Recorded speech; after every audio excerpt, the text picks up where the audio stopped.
Alrighty, welcome back to another episode of Beyond the Sessions. Today, our guest is an SI leader that has switched courses. Initially, Antonio was with Anthropology 161 and then switched over to Decision Science 71 this semester. So, Antonio, why don't you tell us a little bit about yourself, your major, and just hobbies that you have? All right. Well, first off, thank you for having me. My name is Antonio. I am currently a senior level student here at Fresno State. As you had mentioned, I was originally with Anthropology 161, then recently switched to Decision Sciences 71, sorry. Mm-hmm. And a few hobbies. When I have free time, I enjoy playing video games, either by myself or with friends. It's just a nice way to unwind.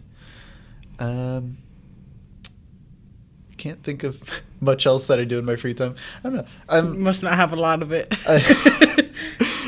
I'm very much always up and about doing something.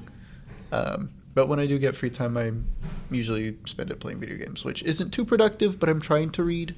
You need a break. Yeah. It's a level of engagement, right? You know? Yeah. Okay, so Antonio, what brought you to Fresno State? Okay. So Fresno State, when I first got out of high school, I knew, okay, I want to do a community college just because finances are a thing. Very real thing. Very real thing. So I went to College of the Sequoias for my first 2 years out of high school. Mm-hmm. And then from there, I was kind of at a crossroads of where do I want to go next? I always knew Fresno State as an option because one of my sisters came to Fresno State. So I already was familiar with the city, the campus, and I had come up here a few times to visit my sister. Both of them, actually. Well, one of them moved to Fresno, and then the other moved out to Fresno to Visalia. Okay. It's pretty close to Woodlake. Yeah, it's pretty close. I am from Woodlake, by the way. Yeah. It's about an hour away. Spoiler alert.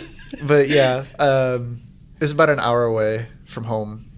And I was pretty familiar with it. I really liked the campus, but I was also stuck between here and Stanislaus State. So in an alternate universe, I would not be sitting here. I would be an hour further north. Mm-hmm. With the pond and with the pond and all that, yeah. But instead, I'm here with the lovely grassy fields that we have. Yeah. Yeah. So you meant, well, we know you're from Woodlake now. Mm-hmm. But you had older sisters come through Fresno State. Mm-hmm. So yeah, that definitely, I'm sure, had like some influence. But what was your experience, starting off at a community colleges and coming? Because I feel like experiences for students that are here, they're for or plus years, get really immersed. And I think is the campus very much caters to incoming students. Mm-hmm. So what was your experience like as a transfer student? Being a transfer student was really interesting, especially because, you get so accustomed to certain systems or processes that you have at another campus, and then transferring over here, not a complete 180, but very much getting familiar with everything again. It felt like I was a freshman, even though I wasn't, which is I'd say it's mostly a good thing because it gave me a lot more of an opportunity to learn and kind of grow into my own a little bit more here, rather than coming in and being like, oh yeah, I already know the rhythm of things and what I'm doing. But yeah, it was, I took it in stride. It was definitely a switch up because it was my first time actually living outside of home. So it was a learning curve, but I think I got the hang of it after that first semester or two. Yeah, absolutely. Because I think it's the community college experience can be very different, and I guess the level of involvement that folks come into, right, and having or wanting to get engaged with the campus or feeling a part of the campus and not just I'm here to take my classes, got my degree, but here you are in SI. And if I look at last semester and I look at this semester, very different versions of Antonio. So what made you, or what even sparked your interest in being an SI leader in the first place? Well, to start off, in community college, I was a writing tutor for 2 semesters. So I already had kind of that experience of helping other students out and being able to apply my knowledge in teaching, essentially, or guiding. He said teaching. I don't know. But yeah, I was very familiar with that sort of like peer assistance role. So coming into Fresno State, I was, for lack of a better word, unemployed. We'll say that's the professional word. No, yeah, sure. That's real. Yeah. So when I took my GE classes that I needed for CSU requirements, I got that email in my inbox that your guys' program sends out, or that our program sends out, being like, hey, you took this course and you passed it with a B or higher. Why don't you consider SI? And so I was sitting there in my apartment. I don't remember. It was probably late at night. I was like, I've done tutoring. How hard could SI be? How hard could it be? How hard could SI be, really? Very hard, apparently. A little, very quick behind the scenes. Some audio issues happened right when I said that. So, yeah, the SI gods knew. Yeah. Okay. Okay. Dang. Well, in terms of coming here, having 2 semesters under your belt now, you came in initially as an anthropology. Yes, you switched course, but there's a difference between coming in and not necessarily knowing what you're getting yourself into. Because I honestly feel like no one really knows, even if you've gone to SI. I'm sure most people sit there in training wondering, like, oh my gosh, what did I sign up for? And people write it out. And some don't, some choose that it's not a good fit. It's not what I expected, and that's fine too. But coming into your second semester, you knew what you were signing up for. You knew what the expectations were. So can you give us a little bit of a description about like just your experience in those 2 semesters? Yeah. So I feel like my experience definitely changed drastically. Just everything. I definitely carried those skills that I'd picked up, making planning forms, making activities, sending out emails, things like that. But it was very much an adjustment of the type of content that I was approaching. With anthropology, it was very much a lot of concepts and a lot of memorization of, okay, this happened during this era, or some biology concepts where it's like, I'm forgetting all my biology, but it's a lot of different sciences and a lot of more memorization of the concepts. Gotcha. Whereas decision sciences focuses a lot more on the numbers or the mechanics of stuff. So it's very much more math heavy. And while there is a concept element to it, it is a lot more focused on plugging in numbers in a way and understanding why the numbers output what they do.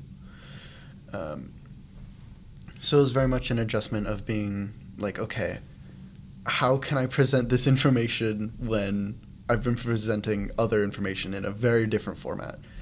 Like, how can I sort of switch it up to be more math focused? And like you had mentioned earlier, I hope, it was a lot of that collaboration that played into it. Yeah. I reached out to some of the other folks who were switching courses or had supported DS71. Right. To be like, hey, how did you manage switching like the concept type or how the content is presented? And I got a lot of really good ideas for navigating that and being able to sort of present that a lot better for students in decision sciences than I probably would have if I just went in blind from one semester to another without Right. seeking that sort of extra guidance. Gotcha. Would you say that it was easy for you to kind of initiate collaboration? Definitely, yeah. Especially because the shift from winter into spring semester or fall to spring was we had a lot more returners than newcomers, so it was very easy to kind of go up to people that I had seen around, but I hadn't really gone up to and talked to before. So being able to get that extra help was really useful. Okay. So I guess same question, but like, would you say that last semester was easy for you? Easy how, if you don't mind? It's just like you said, like initiating, because like you said, it wasn't difficult for you because there was a familiarity with a lot of folks on the team because it was predominantly returning leaders. But when you were new on the team, I see. would you say that that was also pretty easy, or? I feel like it was easy for me purely because of luck of the draw. Actually, the SI leader before me who had supported Anthropology 161 was my mentor for that semester. So Shout out Alexa. yeah, shout out Alexa. If I ever had any issues or needed help coming up with ideas, I could always be like, "Hey, mentor." So that sort of built-in help Nice. really helped for me. Good. Not to say that I wouldn't have gained a lot of experience being paired with another mentor, but I feel like anthropology is one of those sort of fringe courses that we cover at SI, because majority chem, bio that we support, but anthropology, I don't know how it was in the past, but when Alexa was an SI leader, I think there was still only one leader supporting that course. So very much a one-man band kind of show. Yeah. For even before Alexa, very much one course, one faculty that we support. Hence, one SI leader, and multiple sections within that. So, it is different content is interesting. And there's some campuses that only stick to STEM courses, or, even reach out to collaborate on like how they implement it in different courses. We're looking at like music right now. Really?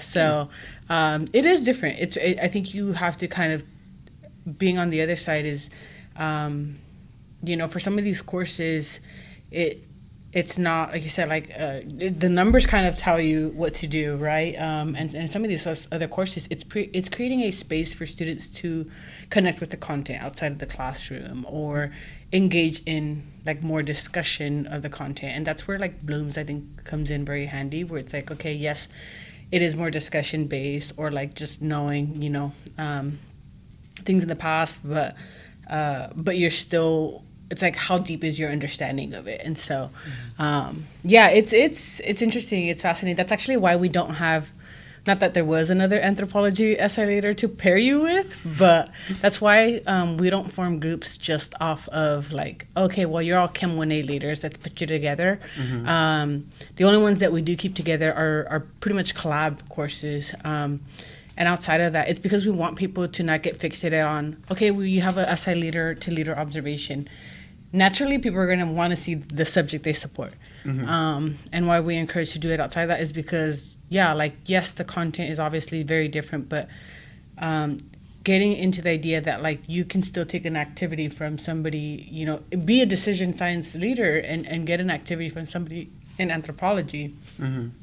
And so really focusing on like the facilitation and planning portion of that. And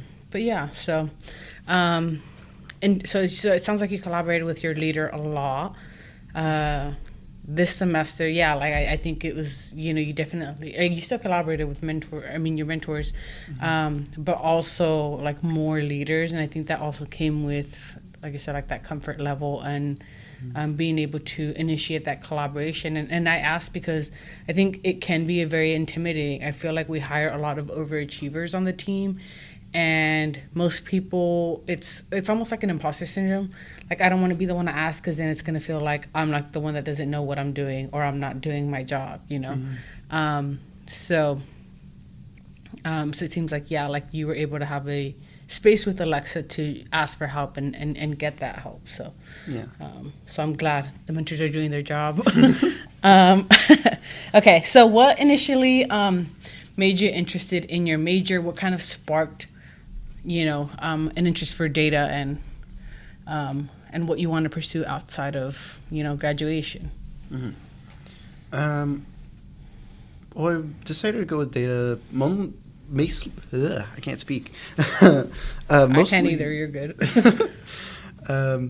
Mostly because I really enjoy kind of more back-end support roles. I know that, which is kind of funny coming from an SI leader who were very much presenting to students, to faculty. But I really enjoy sort of making sure that things run smoothly. So, like, even in, like, high school, I was a drama kid. Boo. Well, no, love you, drama kids. But the level of betrayal we just saw. But I was very much on the tech side of things. Okay. So I wasn't on the stage acting, all that stuff. I was up in the booth doing lights, sound, running mics up and down. Where were you a few minutes ago? It was about doing live mics. Okay, gotcha. I'm not too familiar with recording. These are very nice mics, though. But yeah, it was very much a lot of like supporting to make sure that like the show went well. Right. And that kind of carried on to be like, okay, what careers can I look at that can help me sort of make sure that the show goes well? Gotcha. And so I feel like looking around, data analytics can be widely applied to pretty much anything. Yeah. So as I was looking at different programs, it was because it can be applied to anything, a lot of different majors or areas of study call it different things. So I went for the one that sounded the most blunt, essentially, which was in the business sector. And that's a lot of, like, could be anything. Could be analyzing business accounts to forecast some stuff, like how your next year is going to go out. Could be forecasting what products are going to sell well. Could just be separating and parsing out user reviews or things like that. And a whole bunch more that I can't think of off the top of my head. Yeah. But yeah. No, but I love how you were like being in drama kind of helped you realize like, oh yeah, like I like this stuff. I don't need to be, the person on stage. I very much like helping support that with a role that's just as critical. But knowing like, okay, yeah, like I prefer to be kind of behind the scenes and stuff like that. So that's fascinating. So would you say that your family kind of always expected you to go to college since your sisters before you had? Yeah, there was an expectation of it, but there was also like if you don't want to do college, you don't have to do college because college is a little bit expensive. A little bit. So they're like, do you? And yeah, there was that expectation, but I mean, do it smartly, essentially. That's why I went with community college first instead of jumping right in the deep end coming here initially. Yeah. So yeah, in the sense that like you were still kind of testing the water to see if it's what you wanted, or? Yeah, it was very much like I don't want to say point of no return, but like it felt like I was definitely digging my roots down whenever I was exploring. So it felt like, okay, if something wasn't really catching my interest or this doesn't really seem like something I'd want to do as like a career, I had time to kind of retreat. But as I kind of sunk further, deeper and deeper down, I really liked and I appreciated that they supported me to pursue higher education in any capacity. Yeah. I love that. Okay. So what would you say most people wouldn't know about you unless they took the time to ask? This is an interesting one. I guess it all depends. If you ask or not, because it's something that you can see depending on if I'm snacky or not. But sorry, I'm not sure where you're going with this. I don't know either. We're going to go with it. Okay. I have like a really bad sweet tooth. Okay. It's very random, but like I hear the mentors whenever they're doing workshops or any other sort of. Do you hear about events. our snack cart? I've been enjoying it quite generously. Good. I act a little bit modest. I'm like, maybe I'll take something here, something there. If you want me to take something, not sure. Yeah, but I can't resist a good sweet treat. Neither can I. So yeah, I get it. I don't know. If I'm snacking on something, it's usually going to be something sweet. Okay. What's your go-to snack? Like sweet tooth. Like I'm indulging in something I really enjoy. It has to be some sort of like something that's sweet with a crunch. Whether that be like kettle cooked popcorn, that's a really good one. Or even like, I was gonna say sweet chips, but there are no sweet chips. Sweet candy. If I had to pick one in particular,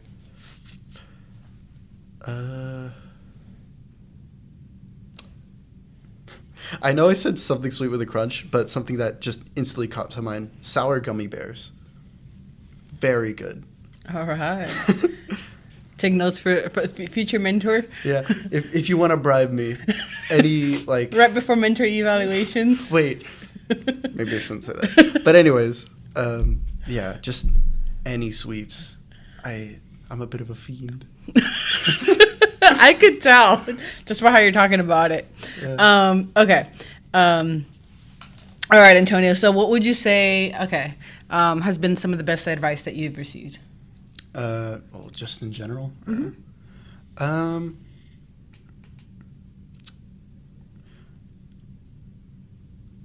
Something that my dad told me one time was that this is your life. You gotta live it. It kind of goes back to kind of how you mentioned earlier. If there's that expectation to pursue higher education, he kind of told me, hey, if you don't want to do higher education, don't do it. Go, I don't know, move to Mexico and be, I don't know, a mechanic out there. Work out in the factories. I don't know. Do whatever you want. And I mean, it was said with love, just to kind of be like, do your own experiences, make your own choices, kind of live out the life that you want. Yeah. Don't kind of let people pull you around to do something that you're not happy doing. I love that. That's great advice. Mm-hmm. And it's great to hear that from your family, because so many college students sometimes are in majors that are chosen for them, or don't want to be here when it was forced upon them. Yeah. So I love hearing that you have, your parent support, no matter what path you choose and what you choose to do. It seems like they just want you to live your life and be happy doing it. So. Mm-hmm. Okay, so rapid fire questions. So. Right. Coffee or energy drinks? If I had to choose of the two, coffee. Okay. I'm not really a fan of either. More of a tea guy. Nothing wrong with that. Maybe I should make this a potential answer for people in the future too. Mm-hmm. Early bird or night owl? Night owl. I can't stand waking up early. Beach or mountains? Beach. He's like the lake at Woodlake. Text or calls? It depends how urgently you need to get to me. If you need to talk to me like right now, call me. Okay. But if you don't mind waiting a little bit, send a text. Gotcha. 8 a.m. or night class? You see, it's funny because I had both this semester. I'm going to have to go with the night class. Even though it kind of sucked at times. I do not enjoy waking up at like 6 a.m. Oh, okay. Study in silence or with music? Honestly, study in silence. 'Cause I feel like I can, if I'm doing busy work, I can listen to music. But if I'm trying to lock in, silence. Gotcha. Favorite musical artist? Right now, I'm on a bit of a Gorillaz binge. Yeah, it's been a while since I've heard much from them, but they released a new album like 2 or 3 months ago. I don't know how long it's been. That's an underrated pick for sure. Mm. But yeah, no, good. I mean, that's great. And then favorite place to eat in Fresno. Well, I mean, I guess it goes back to the sweets thing. Can I say a dessert place? Sure, absolutely. It's your podcast episode. We'll go with ampersand for like dessert. Another great pick. Another great pick. Yeah. That's 2 for 2 right there. Okay. Yeah, I appreciate you coming on the episode, Antonio. I know that honestly, like most people don't know, it took a minute. We tried recording, we ran into technical difficulties.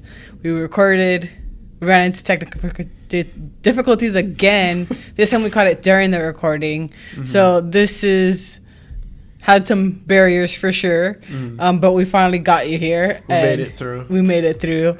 And I hope I can do my best to capture everything you shared with us. But thank you for coming on. Yeah, thank you for having me.